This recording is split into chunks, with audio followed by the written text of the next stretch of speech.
예, 우리 2021년 오늘 새해 또 첫날 첫 시간을 우리가 송구 영신 예배로 주님 앞에 영광 올려드린다는 것 얼마나 감사하고 또 기쁜 일입니까? 새해를 맞이해서 하는 늘 인사가 있습니다. 우리 지금 온라인으로 영상 보는 분들, 또 교회에서 이렇게 예배드리는 우리 귀한 우리 성도님들, 옆에 분들과 또 가족분들과 함께 새해 인사 한번 하십시다. 새해 복 많이 받으십시오. 예, 새해 복 많이 받으십시오. 예, 감사합니다.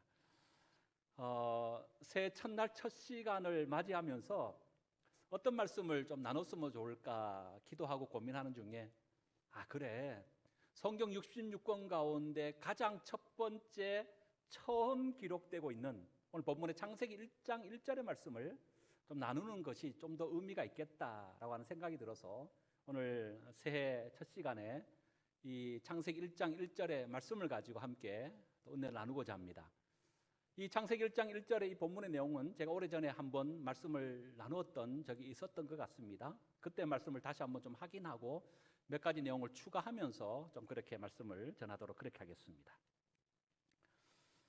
태초에 하나님이 천지를 창조하시니라. 이 창세기 1장 1절에 어떤 영적인 의미를 아는 것은 참 중요한 것이라 생각합니다. 왜냐하면 이 1장 1절을 알아야 나머지 전체 성경의 내용들을 우리가 이해할 수 있기 때문이다. 그렇게 말할 수 있다고 하는 것이죠.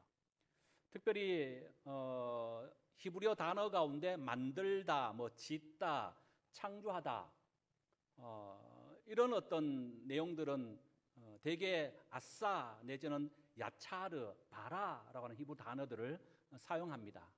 모두가 무엇인가를 만들어낼 때 이런 단어들을 사용한다고 하는 것이죠. 근데 그 가운데 아싸나 야차르라고 하는 히브리 단어는 유에서 유를 만드는 그 어떤 재료에서 무엇인가 다른 것을 만들 때에 이 단어들을 흔히 사용합니다. 예를 들면 창세기 2장에 하나님께서 우리 인간을 만드실 때 어떻게 만드셨습니까? 하나님께서 미리 만드셨던 흙으로부터 우리 인간을 당신의 형상에 따라 빚어 만든 것이 바로 사람, 바로 우리 인간이었다고 말씀하고 있지요. 그리고 여자인 하와는 어떻게 만드셨습니까? 아담의 갈비뼈를 취하여 바로 만드셨다라고 말씀하고 있다는 것이죠. 그럼 이처럼 하나님께서 기존에 있던 어떤 재료로부터 더 좋은 어떤 것을 만들어낼 때는 바로 아싸나 야차르라고 하는 히브리 단어를 사용한다는 거예요. 그런데 오늘 창세기 1장 1절에 태초에 하나님이 천지를 창조하시니라, 여기서 창조라고 하는 이 히브리 단어는 아싸나 야차르가 아니라 바라라고 하는 단어를 사용합니다. 바라는 어떨 때 사용하냐면 아무것도 없는 상태에서 무엇인가 만들어낼 때, 곧 무에서 유를 만들 때에 바로 이 바라라고 하는 이 단어를 사용한다라고 하는 것이죠. 그래서 여러분, 이 아싸나 야차르라고 하는 것은 사실은 우리 인간도 얼마든지 할 수 있는 그 주어를 인간에게 붙일 수 있는 그런 단어들입니다. 그러나 바라라고 하는 이 히브리 동사는요, 그 주어가 하나님 외에는 쓸 수가 없다고 하는 거예요. 왜 그렇습니까? 아무리 과학이 발달하고 첨단 IT 산업이 뛰어나다 할지라도 인간은 자기 한계성이 있다는 거예요. 그 자기 한계성이 뭡니까? 하나님의 자리, 곧 무에서 유를 창조할 수 없는, 아무리 인간이 자기 똑똑하다고 자랑한다 할지라도 인간은 결코 아무것도 없는 상태에서 무엇인가 새롭고 위대한 것을 만들 수는 없다는 거예요. 인간이 할 수 있는 것이라고는 고작 하나님께서 이미 창조해 놓은 것을, 그 과학이라고 하는 것을 통하여 발견하고 또 깨닫고 찾아가고 알아가는 것에 불과하다고 하는 것이죠. 그래서 이 바라라고 하는 단어는 그 주어를 오직 유일하게 하나님께만 사용하고 있다 하나님이다라고 하는 사실입니다. 이처럼 우리가 믿는 하나님은 우리 역사 속에 아싸의 하나님이기도 하시지만 무엇보다 무에서 유를 창조하시는 아무것도 없는 상태 속에서 전부와 모두를 만들어내시는 바라의 하나님인 줄 믿습니다. 아무것도 없는 상태 속에서 모두를 전부를 만들어내신 분이 우리가 믿는 하나님이라고 하는 거예요. 그렇다면 여러분, 이 사실을 믿고 고백한다면 왜 우리가 좌절하십니까? 왜 우리는 절망합니까? 일가족 세 사람이 옥상에 올라가서 함께 뛰어내렸습니다. 그런데 놀랍게도 아무도 안 죽었습니다. 알고 봤더니 엄마는 새엄마고 아빠는 기러기 아빠고 아들은 비행 청소년이기 때문에 그렇답니다. 여러분, 더 이상 우리 가운데 소망이 없다고 생각하십니까? 오늘 창세기 1장 1절 성경의 포문을 열면서 하나님은 어떤 하나님이라고요? 아무것도 없는 상태 속에서 전부를 모두를 만드시고 창조하시는 바라의 하나님이라고 말씀하고 있다는 거예요. 여러분, 아멘 하지 않았습니까? 우리의 절망적인 상황 속에서 희망을 꽃 피울 수 있는 유일한 분이 계시다면 그분이 바로 하나님인 줄 믿습니다. 우리의 눈물과 아픔과 힘겨움의 인생사 속에 유일하게 희망의 꽃을 피우게 하실 분은 하나님밖에 없다고요. 우리가 쓰러지고 아파하고 눈물 흘리는 그 처참한 현장 가운데 우리를 일으키시고 세우실 분은 하나님밖에 없다고요. 심지어 하나님은요, 영원한 죄로 인하여 멸망당하여 죽을 수밖에 없는 우리를 살리시는 유일한 분이 바로 바라의 우리가 믿는 그 하나님이라고요. 여러분, 그런 의미에서 2021년 이번 한 해 그 바라의 하나님을 꼭 붙잡으시기 바랍니다. 지난 한 해 우리 너무나 힘들고 어려운 인생을 살아왔습니다.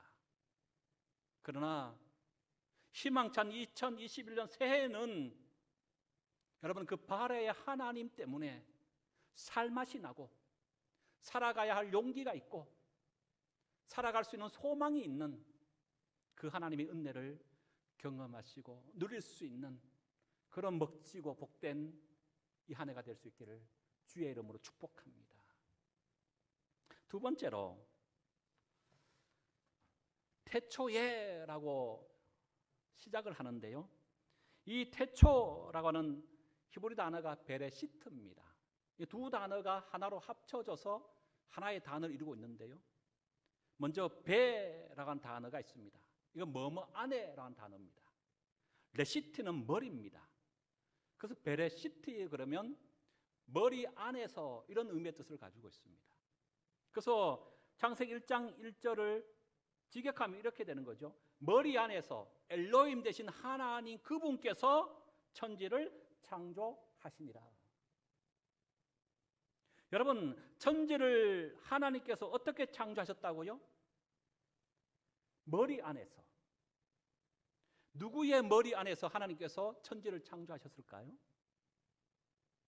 누가복음 24장 44절에 이렇게 기록하고 있습니다. 또 이르시되 내가 너희와 함께 있을 때에 너희에게 말한 바 곧 모세의 율법과 선지자의 글과 시편의 나를 가리켜 기록된 모든 것이 이루어져야 하리라 한 말씀이 이것이라 하시고, 여기 보면 모세의 율법과 선지자의 글과 시편이라고 말씀하고 있습니다. 이걸 뭘 얘기합니까? 구약 성경을 말합니다. 왜요? 모세의 율법, 곧 모세의 율법을 포함한 구약의 율법서 17권을 얘기하죠. 선지자의 글입니다. 대선지자, 소선지자, 곧 선지서 17권을 말하지요. 그리고 시편입니다. 시편 5권을 얘기합니다. 그래서 여기서 말하는 모든 것들은 곧 구약 성경 39권 모두를 말한다는 거예요. 그런데 구약 성경 모두가 무엇을 가리킨다고요? 나를 가리켜. 구약 성경 66권이 모두 나를 가리킨다는 겁니다. 그 나가 누굽니까? 예수 그리스도를 가리키고 있다는 거예요.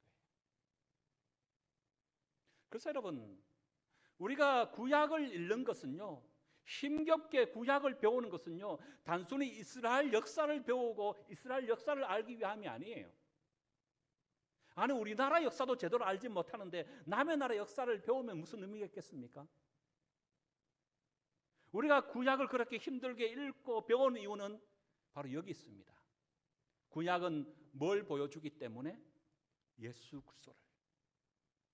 그래서 구약 성경의 수많은 사건과 일들은 예수 그리스도를 드러내고 나타나는 예표요 그림자로서 우리에게 주어졌다라고 하는 말씀이에요. 예를 들면 어떤 것이 있습니까?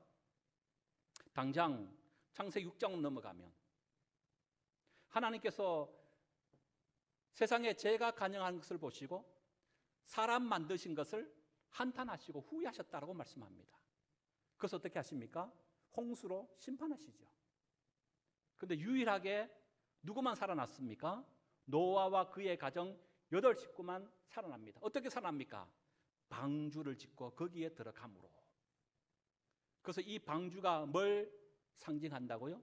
장차 신약시대의 교회의 사명을 또 얘기하지만 궁극적으로는요, 우리의 영원한 방주, 구원자 되시는 예수 그리스도를 예표한다, 이렇게 말하잖아요. 이스라엘 백성들이 출애굽할 때도 마찬가지죠.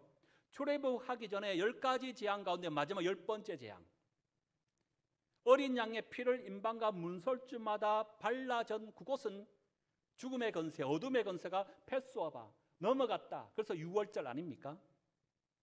그 어린 양의 피가 곧 뭘 예표한다고요? 예수 그리스도의 십자가의 보혈을 말한다고 말하잖아요. 그리고 모세를 통하여 출애굽하고 광야 40년의 삶을 살아갑니다. 그 광야 40년의 척박한 인생사 속에 날마다 먹을 양식을 하나님이 공급하여 주시죠. 그 중에 하나가 뭡니까? 이른 아침 새벽에 하늘부터 내려오는 이슬 같은 만나였습니다. 이 만나는 무엇을 얘기합니까? 우리의 영원한 생명 되시는 생명의 떡이신 예수 그리스도를 예표한다, 그렇게 말하고 있습니다. 나아가서 광야 생활 속에서 하나님께서 이스라엘 백성들과 함께한다, 너희들은 나에게 와서 날마다 예배해야 한다 라고 하는 것들을 가르치고 알게 하기 위하여 하나님 하신 게 뭐예요? 성막, 해막을 짓도록 하셨잖아요. 우리가 오래전에 오후 찬양 예배 때 해막에 대한 공부를 하고 지하 소 예배실에서 해막의 조형물을 직접 손으로 만들어가는 그런 시간들이 있었잖아요. 그때 우리가 한번 이 모든 내용을 배웠던 것 아닙니까? 해막, 성막의 모든 재료들, 그 모든 내용들은 궁극적으로 누구를 가리키느냐? 장차 오실 예수 그리스도를 가리키고 있더라는 거예요. 여러분, 그래서 구약의 모든 사건은 곧 예수 그리스도의 사건입니다. 그렇다면 여기서 머리가 그럼 누굽니까? 머리 안에서 하나님이 천지를 창조하셨다라고 말씀하고 있는데, 그렇다면 그 머리가 누굴 말합니까? 구약이 그렇게 예표하고 그렇게 가리키고 있는 그분 누구지요? 예수 그리스도인 줄로 믿습니다. 이걸 골로새서와 에베소는 더욱 분명하게 이렇게 말하죠. 골로새서 1장 16절, 만물이 그에게서 창조되었다. 골로새 1장 18절, 그는 몸인 교회의 머리시라. 에베소서 1장 22절에 그를 만물 위에 교회의 머리로 삼으셨느니라. 골로새서와 에베소를 통하여 머리가 누구라고 말하고 있습니까? 바로 예수 그리스도이심을 밝히고 있다는 거예요. 태초에 그의 머리 안에서, 곧 예수님 그 당신의 머리 안에서 이 모든 세계가 창조되었다고 하는 거예요. 이 말은 곧 창조 기사 때부터 예수님이 누구신가를 밝히기 위하여 지금 동원되고 있다고 하는 사실입니다. 사랑하는 여러분, 예수님 안에서 하나님께서 만물을 만드신 것을 여러분 믿습니까? 천지를 창조하실 때 예수님도 하나님과 함께 창조 사역을 동참하셨다고 하는 것입니다. 단순히 동력하는 정도가 아니라 예수님의 그 모든 머리 안에서 이 모든 창조 사역이 함께 하나님과 시작하고 완성하셨다고 하는 것입니다. 그렇다면 이 세상의 모든 만물도 주님만에서 창조하셨다면 죄로 인하여 망실되고 파괴해버린 이 세상을 누구 안에서 다시금 회복할 수 있을까요? 오직 머리 대신 예수 그리스도 안에서만 회복될 줄로 믿습니다. 여러분, 그렇습니다. 우리 개인의 삶은 물론이요, 우리 가정의 회복도 오직 예수님 안에서만 가능한 일인 줄로 믿습니다. 직장과 기업도, 교회도, 이 나라의 민족도, 이 세상 모든 열방도 오직 예수님 안에서만 회복이 가능합니다. 그런 의미에서 여러분, 2020년 지난 한 해 어떻게 신앙생활 하셨습니까? 혹 설렁설렁 대충 게으름 피우리지는 않으셨습니까? 회복이 예수님 안에 있다는 사실을 망각한 채 예수님 밖에서 찾아 헤맸던 그런 한 해는 아니었습니까? 여러분, 안 됩니다. 2021년 정말 여러분들이 작년과 다른 회복을 꿈꾸기를 원하신다면 예수님 안에 온전히 들어오시기 바랍니다. 새해 2021년에는 정말 여러분들이 예수님 안에서 진정한 회복을 꿈꾸고 회복을 노래하고 회복을 경험하고 회복을 이루고 회복의 축복을 누릴 수 있는 소망의 성도들이 될 수 있기를 주의 이름으로 축복합니다. 누구 안에 들어올 때만, 머리 대신 예수님 안에 들어올 때만이 가능한 거예요. 마지막 세 번째, 또한 이 창조는요, 굉장히 질서와 계획 속에 하나님께서 창조를 하셨다고 하는 거예요. 이것도 지난번에 한번 나눴던 말씀인 것 같은데요, 6일 동안 하나님이 천지를 창조하시는데 얼마나 질서 있게, 얼마나 계획적으로 창조하시는가 하면 첫째 날과 셋째 날은 공간을 만드시고 나머지 넷째 날과 여섯째 날 속에서는 공간 안에 들어가야 할 내용물을 채우시는 그런 어떤 모습을 발견합니다. 첫째 날 뭘 만들죠? 빛이 있으라 빛을 만드셔요. 그것과 짝을 이루는 넷째 날은요, 빛을 발하는 해와 달과 별을 만드시죠. 둘째 날에는요, 궁창을 만드셔서 궁창 위의 물과 궁창 아래의 물로 나뉘십니다. 그리고 궁창을 하늘이라 칭하셨습니다. 짝이 되는 다섯째 날은요, 궁창 아래 하늘에서 나는 새를 만들고 궁창 아래에 있는 물에서 노는 물고기를 만드셨어요. 그리고 셋째 날 땅을 만드시죠. 그리고 짝이 되는 여섯째 날 뭘 만드십니까? 땅 위에서 뛰노는 동물과 마지막 우리 사람을 만드셨다고 하는 거예요. 이처럼 하나님의 창조 사역은 굉장히 질서 있게, 그리고 하나님의 계획과 목적하신 바대로 한치의 오차 없이 정확하게 이루어지셨다고 하는 것입니다. 그래서 이를 보시고 하나님께서도 어떻게 말씀하십니까? 매 창조를 마칠 때마다 하나님이 감탄하시면서 이렇게 말씀하시잖아요. 하나님이 보시기에 좋았더라. 마지막 인간을 창조하시고는요, 심히 좋았더라. 여기 좋았더라라는 단어가 히브리어로 토부입니다. 이 놀라운 하나님의 창조 사역을 깨달은 구약의 한 왕이 있습니다. 다윗이었습니다. 시편 23편 다윗은 이렇게 고백합니다. 여호와는 나의 목자시니 내게 부족함이 없으리로다. 그리고 어떻게 고백하죠? 내가 사망의 음침한 골짜기를 다닐지라도 해를 두려워하지 않을 것은 주의 지팡이와 막대기가 나를 안위하시나이다. 그리고 마지막 6절에 내 평생의 선하심과 인자심이 반드시 나를 따르리니 내가 여호와의 집에 영원히 살리로다. 여기 6절에 내 평생의 선하심이, 이 선하심이라고 하는 것이 심히 좋았더라 라는 동일한 히브리 단어 토부를 사용합니다. 폰나드라고 하는 유명한 신학자는 이렇게 말합니다. 하나님의 선하심이라는 이 선하심이 뭐냐? 하나님의 계획과 목적대로 이루어지는 상황이라고 그렇게 정리하고 있습니다. 여러분, 다윗은 이것을 깨달은 겁니다.